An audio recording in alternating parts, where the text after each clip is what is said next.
Assalamu alaikum agayın. İlgeri emeyimne bundan 15 yıl murun karakolga barıp bir 93-90 yaştagı Turdubek degen çoң sanjıraç menen süйлöştüm ele. Oşo gayran kişi uşunday ыкмасы бар экен, кыскайтам деп турат экен. Ушу кыскайтам мен дагы. Мына кече жакында Leylek güreş dep koyat hem alarda ilgerki güreş fergana öğrenip bargana öğrenди güreş dep aytılgan anan azır oşo leylek güreş dep atayız dep belbeo güreş düştüktөгү atактуу. Oşonun çempionatı bolot eken Özbek Kırgız dep balдар aytkandan men göçmөндөр oyundарын жазып ошол Мурдатан Абдырахман Палван, Ибрагим Тапанча Палван, анан тиги Баяманда чакан китебин чыгаргам кезинде. Сөздүн кыскасы ошолордун чакыруусу. Экинчиден мына подписка деп коет орусча газетибиздин жазылуу компаниясы чукулдап келатат. Ошону жүргүзөйүн деген кыязда ошо Разах шаарына барып, андан күрөштү көрүп 2 күн. Ал жерде Эгемберди деген аба бар, илгерки чоң палвандардан ошо калды. 80 портолоп калды кайран киши. Ал кишинин акылы тунук экен, анын үйүнө жатып. Сөздүн кыскасы ошол күрөштү көрдүм. Maza kıldım, mınday özbekçe aytkanda. Al özünçe söz kılavuz аны. Bugün menemi Kuday'ın buyruğu, özüm tilegimde oşonlu köp жылдан berki. Bayağı жылы 21-ci жылkı ötkönde. Murdağı жылkı, 23-ci жылkı, 22-ci жылkı Rahman Çoңbaş'ta atmayın bizge kol salıp oşonda çoң topolong bolgonda men mına komissiyanın akçasını toptop bizdin til komissiyasının anda Ganibek Osmanaliевтин демилгеси менен анан ошого жардам иретинде барып анан мен жаныма бир кызматкерден алып алып ошол көрөйүн, ошо согуш болуп аткан жерди көрөйүн деп анан баргам. Анан барып анан тиги кадам жайга жетип качкындар а жердеги алардын маселелерин тартып кийин көрсөткөм. Анан ошол жерде губернатордун орун басары айтты элем, Дүйшөнөк аякта согуш бүттү, камчыбек ташыйып өзү жүрөт. Анан эми жолда кыйын эми деп кыйналасыз го дегенден анан кайра тартып келе берген кадам жайдан. Ошондой бир арман кылдым эле таң күнгөрү мынча келгенден кийин чекке чейин барбай деп.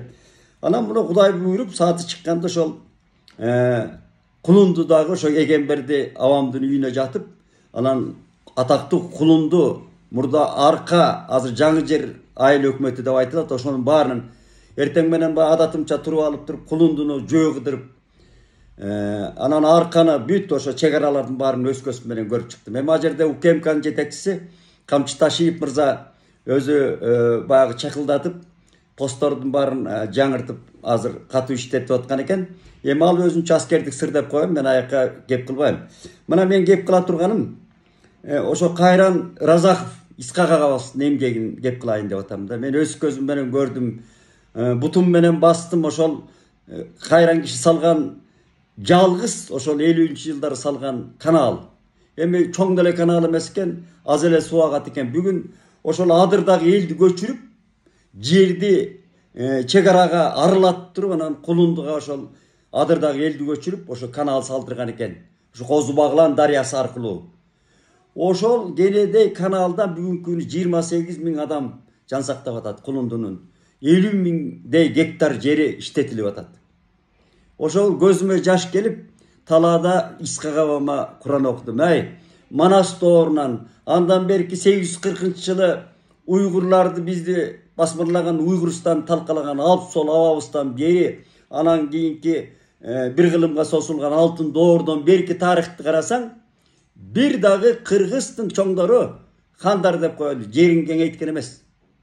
Бүт алдырып келдик. Советтер Союзунун убагында да Орозбековду алдырган. Биз мактаган Абдыкадыр Орозбеков дагы. Мен тарыхын жакшы билем. Сок тиги булардын баарын. Андан кийинки Турдакын Усубалиевдин убагында кемпирабаттар кеткен. Көп жер кеткен. Мына Аксынын көп жери аратыш болуп жатат. Жантайдын убагында кеткен мына Подаркага кылган 40 байтал ал чын эле болгон окуя, 70 байтал.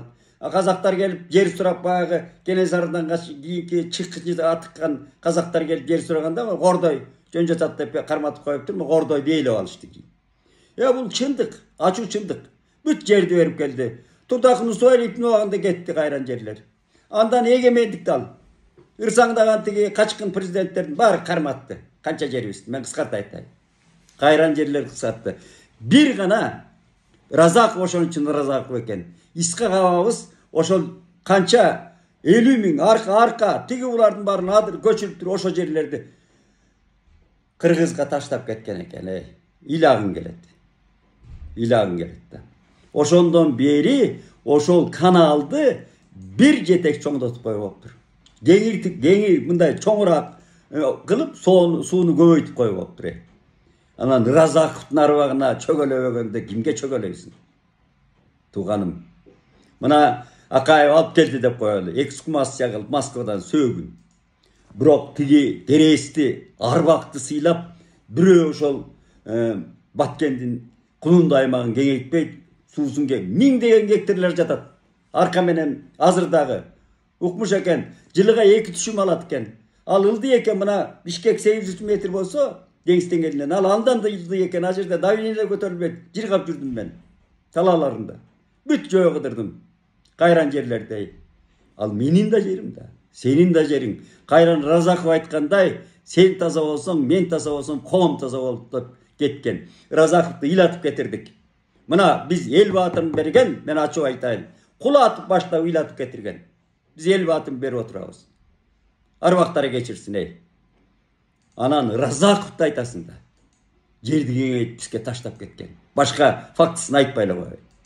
Мына ошо жерге албетте азыр Камчыбек мырза Ташиев көп иштерди жасап атат. Өткөндө да айтты, биз өзгөчө зона деген укукту беребиз. Баткенди ушундай аймакты. Менин бир ошол жерде бир жаман акылымда бир ой пайда болду. Ушу Камчы мырзага дагы мүмкүн сунушумда суу кечпеген сунуш деп коелу, ал киши да кулагына илейир. Мына Кулунду арка азыр жаңы жер аймагы. Анан сүлүктү даяр турат. Борбор кылып туруп, ошол аймакка өзүнчө экономикалык эркин зона дейсиңер, кандайдыр өзүнчө берип, эмне деген анар бышып төгүлүп турат. Укмуш жер экен да.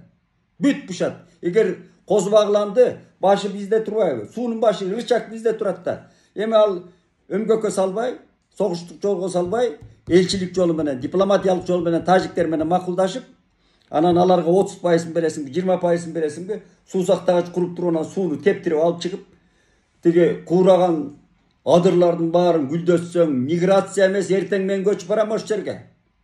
Мыкты жер экен, субтропика. Укмуш жер экен. Мен көчүп барам ош жерде, калган өмүрүмдө ошо Кулундуда жашап өткөргүм келет керек болсо. Менин да жерим ал, ата бабаларыбыздан калган. Мына укмуш экен, бүгүн эксең, эртең түшүм берет.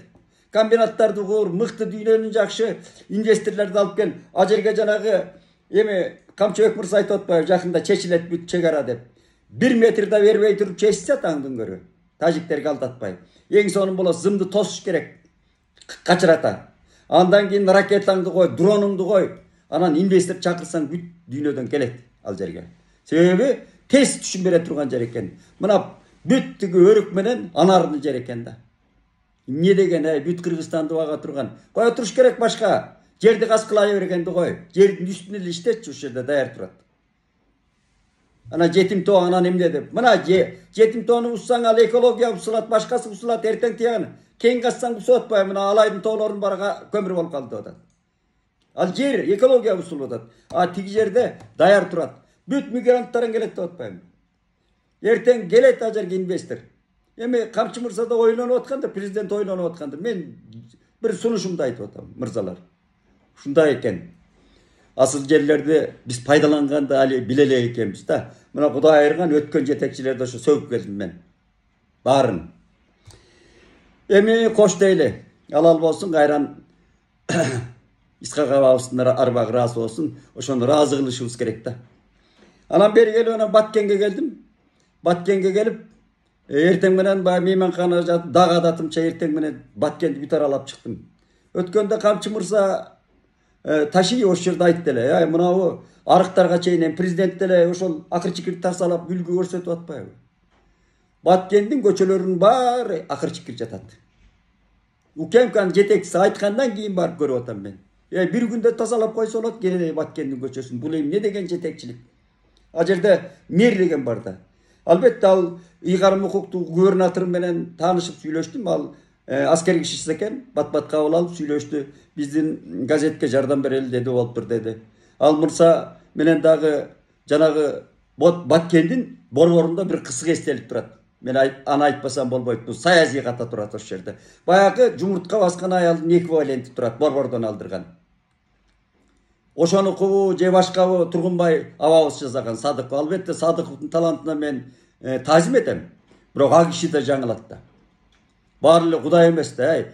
Mına borbordan aldırdık elek al ayaldın jaman esteliktin jaman simbolları var anın içinde. Bibliyadan alıngan belgiler var.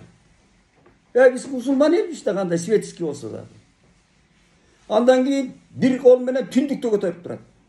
Kırgız kırılıp kalganda da ayağında tündük көтөртпөйт. Bu emne degen estelik özü. Kırılıp kalgan kezde dagı ayalga tündük көтөрткөн эмес Kırgız. Andan keyin jumurtka baskan al jer şarı. Ayal göçügü menen basıp oturat. Uşu bu şıldın da. Al jer şarını көтөрүп turuş керек da mында. Simbol ушундай дүйнөлүк. Ya ушундай жөнөкөй маселелерди ушу чечекти билбейт экен да. Кудай ырбады бул эмне деген сокурлук. Чоң саясий ката ал Баткен деген айланасында башка кишилер эмелер республикалар турат. Ар жакта тажиктер, биякта көчүк менен күлбөй берди. Муну тез арадан алыш керек дедим губернаторго. Малап ал аксакалдын көңүлү дейт. Аксакалдын көңүлү болсо да кое бергиле ошондой жалаңач аялдардан тигинден алып кое бербейсиңер. Бул эмне деген эми? Ушундай иштер болду. Мен көргөндөрүмдү айтайын. Анан кийин эми бул Баткенге азыр абдан көңүл бөлүш керек. Асман шаар кечирип койгула, башкаларды кое туруп, бүт инвесторлорду алып келиш керек. Ал үчүн жана чек араларды аябай бекемдеп атыптыр. Эми ошо боюнча бекемдеп, жаңыдан жакында чечилсе Кудай берди анда. Жакшы. Баткенди гүлдөтүшүбүз керек. Баткен биздин келечек экен. Эмне деген келечек? Мисалы үчүн мен нарындыкмын. Кыргызстандын 5тен 1 бөлүгү нарын. Мал баккандан башка жарабайт да. Кагылайын касиеттүү жер нарыным. Кендер жаткандыр. Кенди буссаң эртең экология талкаланат. Чыр болот а жерде. Mal bolsa mana mal жайты талашып калды азыр. Жапайы болуп калды. Ал жерде тиги жанагыдай эрежелер Союздун убагында мал багуунун жанагы эрежелер бусулду, жайыттар бусулду. Ар ким талашып, кодура чөптөр көбөйдү бизде. Караш керек да бул айыл чарба министрлигинин катуу иштеш керек да ошолорду. Малдын сорту жүң эчтекеге жарабай калды койлордун. Анан этти ашап эле отурасың. Башка этти же чекке чыгара албасаң. Ушундай проблемалар. Муну эми башталып атканда биз дагы жергиликтүү жана Мирзиеев айтып атпайбы? Ар бир айыл өкмөт инвестор алып келбесең иштен кетесиң деген. Так ошондой маселе коюш керек. Жөн эле жүрөт айлык алып эле басып эле ары бери. Баткендин көчөсүн оңдоп тазалап коюп аптыр. Укелканын жетекчисин тоотпой алар. Мен ушундай катуу айтайын. Уят да, мен өзүм талаага чыгып баштык алып тазалап жүрөм го. Айлам кеткенде айттым, аманчылык болсун, ден соолук.